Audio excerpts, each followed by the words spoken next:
मैं इतना bitcoin bitcoin क्यों करता हूँ? मैं क्यों कहता रहता हूँ तुम्हें कि क्रिप्टो खरीद लो?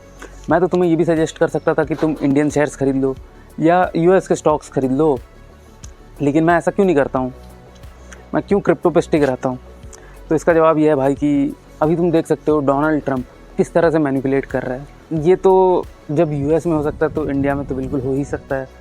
हमारी गवर्नमेंट ने तो हमें हमेशा से यही कहा है कि क्रिप्टो मत खरीदो, बहुत ज़्यादा लॉस में पड़ सकते हो, क्योंकि उसमें रूल्स रेगुलेशंस नहीं होते। अब भाई एक चीज़ मुझे तुमसे पूछना है कि जिस चीज़ में रूल्स रेगुलेशंस नहीं होते तो उसमें रूल्स चेंज भी तो नहीं हो सकते। जो चीज़ जैसा है वैसे ही रहेगा। और अगर तुम स्टॉक्स की बात करते हो तो देख तो रहे हो कि किस तरह से रूल्स चेंज करे जा रहे हैं। डोनाल्ड ट्रंप जब उसकी मर्ज़ी होती है रूल्स चेंज, अपने किसी भी दोस्त या रिश्तेदार के लिए रूल्स चेंज करे जा रहे हैं। तो मेरे भाई अब तुम ही बताओ कि बेटर कौन सा है, गवर्नमेंट्स के बनाए हुए रूल्स रेगुलेशंस वाले स्टॉक के साथ तुम जाना चाहते हो या क्रिप्टोज जिसमें कि एक बार जो रूल बन गया वही कांस्टेंट है? क्या कभी तुमने ऐसा सुना है कि बिना माइन किए हुए किसी को नया बिटकॉइन मिल गया, या किसी का बिटकॉइन किसी और को बिना उसके अथॉरिटी के ट्रांसफ़र हो गया? ऐसा नहीं होता है। क्रिप्टोज में एक ही चीज़ रियल डील बन जाती है, जो कि है माइनिंग।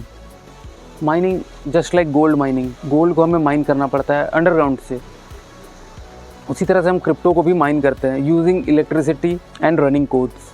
बहुत सारे सुपर कंप्यूटर्स हैं जो बहुत लगातार कंटिन्यूस बहुत सारे कोड्स को राइट करते रहते हैं बिटकॉइन को डिकोड करने के लिए, और उन कंप्यूटर्स को चलाने के लिए हमें लगती है इलेक्ट्रिसिटी। द सेम वे हमें गोल्ड को माइन करने के लिए लगता है, हमें बहुत ज़्यादा फ्यूल लग जाता है अपने माइनिंग मशीनरीज़ को ऑपरेट करने में, बहुत सारे लोगों की सैलरीज देनी पड़ती है। The same way is the bitcoin.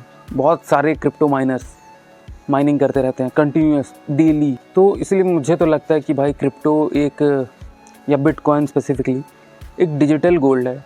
और मैं ये सिर्फ बिटकॉइन के बारे में नहीं, मैं सारी क्रिप्टोज़ के बारे में ही इतने कॉन्फिडेंटली बोल सकता हूँ, क्योंकि बाकी सारे क्रिप्टोज़ भी एक अपने डिजिटल स्मार्ट कॉन्ट्रैक्ट को फॉलो करते हैं। वो लोग उसी स्मार्ट कॉन्ट्रैक्ट के बेसिस पे ही पैसे ट्रांसफ़र करते हैं, और अपने जो लिखे हुए प्रोटोकॉल्स हैं, ज़्यादातर जो बड़े क्रिप्टो करेंसीज़ हैं, बिटकॉइन, इथेरियम, सोलाना, ये सब उसी प्रोटोकॉल को ही फॉलो करते हैं।